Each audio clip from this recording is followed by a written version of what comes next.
नमस्कार, बहुत बहुत स्वागत है आपका। आप क्रिटिविजन न्यूज का एक्सप्लेनर देख रहे हैं। आपके साथ मैं हूं शबाब। दोस्तों, आजमगढ़ के अतरौलिया में चुनाव भले अभी दूर हो, लेकिन एनडीए के अंदर एक ऐसी महाभारत छिड़ी है इस सीट को लेकर कि विपक्ष सिर्फ मुस्कुरा रहा है। एक तरफ इस सीट पर ओम प्रकाश राजभर हैं, जो अपने छोटे बेटे अरुण राजभर के लिए अतरौलिया से टिकट चाहते हैं। बाकायदा इसके लिए अरुण राजभर ने फोटो वोटो भी बनवा ली है। सोशल मीडिया पर प्रचार भी जोरों पर है।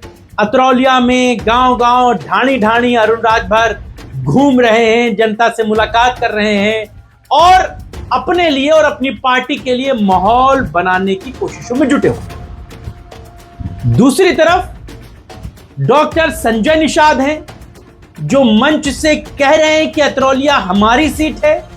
अमित शाह कुछ और कह दें तो यह अलग बात है, लेकिन सवाल सबसे बड़ा यही है कि आखिर अतरौलिया में चल क्या रहा। यह एनडीए है या फिर सीटों की नीलामी का कोई मैदान, जहां पर जो चाह रहा है अपना झंडा गाड़ दे रहा है। एक सहयोगी दल कह रहा है ये सीट हमारी है, दूसरा कह रहा है नहीं नहीं ये तो हमारी है, और बीजेपी बीच में खड़ी होकर महज तमाशा देख रही है। सबसे बड़ा सवाल ओम प्रकाश राजभर से है। अगर अतरौलिया पर पहले से निषाद पार्टी दावा कर रही है, अगर गठबंधन में सीट बंटवारे को लेकर बातचीत चल रही है, तो फिर यह बेचैनी क्यों? असल में समझिए, अतरौलिया से मौजूदा वक्त में समाजवादी पार्टी के संग्राम सिंह विधायक हैं। ओम प्रकाश अतरौलिया से चुनाव लड़ने की बात कहते हैं, उनके बेटे इसकी तैयारी कर रहे हैं। इधर संजय निषाद को ये सारी चीजें पता चली कि ओम प्रकाश राजभर और उनके बेटे इलाके में एक्टिव हैं, तो अचानक संजय निषाद भी अतरौलिया पहुंच गए, क्योंकि 2022 के विधानसभा चुनाव में यह अतरौलिया सीट भारतीय जनता पार्टी ने गठबंधन के कोटे में निषाद पार्टी को दी थी। वो भले चुनाव हार गए हों, लेकिन कैंडिडेट तो उन्हीं का था। तो फिर ओम प्रकाश राजभर यहां से अपना कैंडिडेट कैसे उतार सकते? यही बात संजय निषाद को अंदर ही अंदर खाई जा रही है। संजय निषाद इस पूरे मामले पर क्या कहते हैं, जरा सुन लीजिए।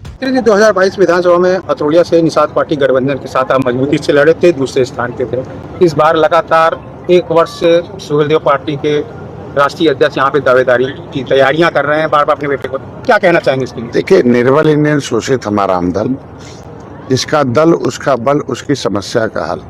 जिसका दल नहीं उसका बल नहीं, उसकी समस्या का कोई हल नहीं है। निर्बल इंडियन शोषित हमारा दल उन लोगों के लिए है जिन लोगों ने देश को आज़ाद कराया है, देश को अंग्रेजों मुगलों को मौत के घाट उतारा है, अंग्रेजों मुगलों ने जिसे उजाड़ा है। ऐसे लोगों को फिर से संविधान में मिला हक मिले, उसकी लड़ाई लड़ने के लिए पार्टी बनी हुई है। झुआ भर वोट को जो पौआ कले भी लगा है, तो उनको फिर से उनको पावर वाला बनाया जाए। तो यहाँ झुआ भर वोट है अतरौलिया में, इसीलिए पौआ कले भी हटाया था, झुआ भर वोट लाया था, क्योंकि 10 सीटें थी अतरौलिया में, 10 विधानसभा। सबसे अधिक वोट अतरौलिया विधानसभा में निषाद पार्टी को मिला है।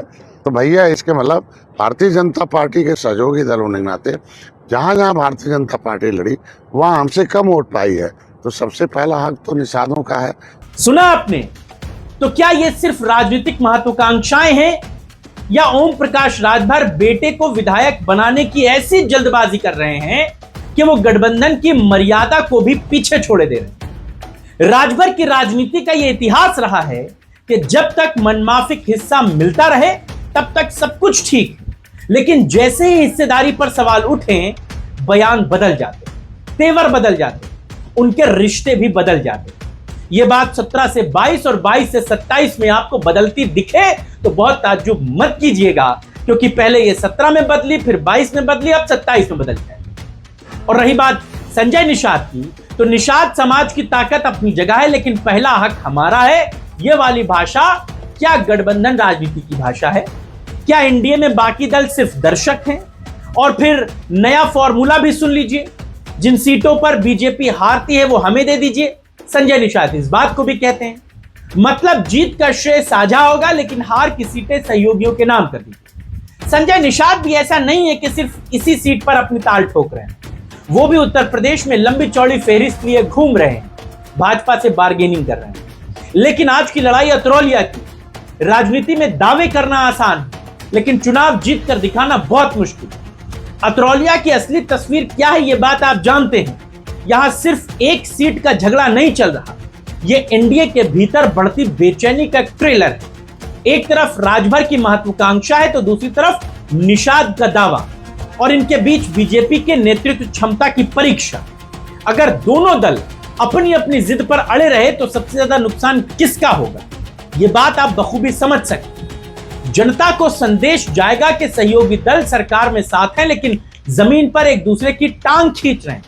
और राजनीति में सबसे खतरनाक चीज विपक्ष नहीं होता, बल्कि सबसे खतरनाक एक नैरेटिव होता है जो आपका साथी आपके लिए बनाता है।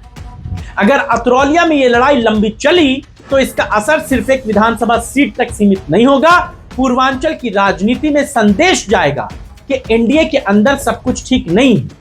वैसे भी पूर्वांचल में ओम प्रकाश राजभर या संजय निषाद ही नहीं लड़ रहे, बल्कि अनुप्रिया पटेल भी सीटों के बंटवारे पर बीजेपी पर हावी है।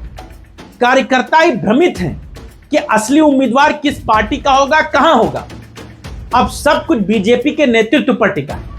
क्या भाजपा समय रहती इस मामले में हस्तक्षेप करेगी? क्या सहयोगी दलों को साफ संदेश दिया जाएगा कि गठबंधन में अनुशासन भी कोई चीज होती है? और क्या ये अनुशासन की बात ओम प्रकाश राजभर मानेंगे? क्योंकि ओम प्रकाश राजभर तो ऐसा लगता है कि मानो एनडीए में अगर उनकी बातें नहीं बनी तो वो अकेले चुनाव लड़ने का भी मन बना चुके। इसीलिए तो वो खुद भी अतरौलिया से चुनाव लड़ने की बात को कह करके राजनीतिक गलियारों में चर्चा को तेज कर चुके थे।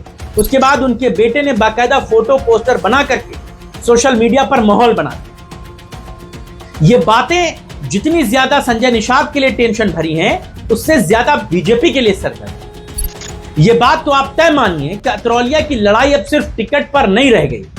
ये एक अहंकार बनाम अनुशासन की लड़ाई है।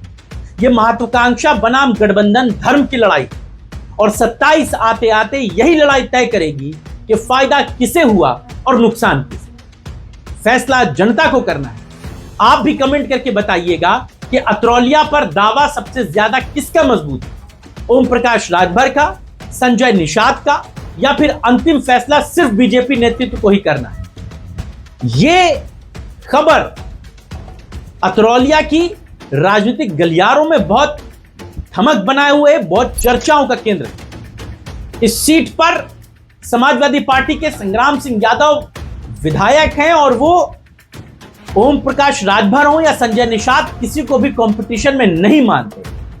हालांकि ओम प्रकाश राजभर की यह दावेदारी बीजेपी के लिए बड़ी चिंताओं का सबब है। आप बताइएगा, आप इस खबर पर क्या सोचते हैं? ओम प्रकाश राजभर की इस राजनीतिक लड़ाई पर क्या सोचते हैं? आपके राय और सुझाव का इंतजार करेगा। इस वीडियो को बनाने में मदद की हमारे सहयोगी सुशील कुमार। अभी के लिए बस इतना ही। नमस्कार।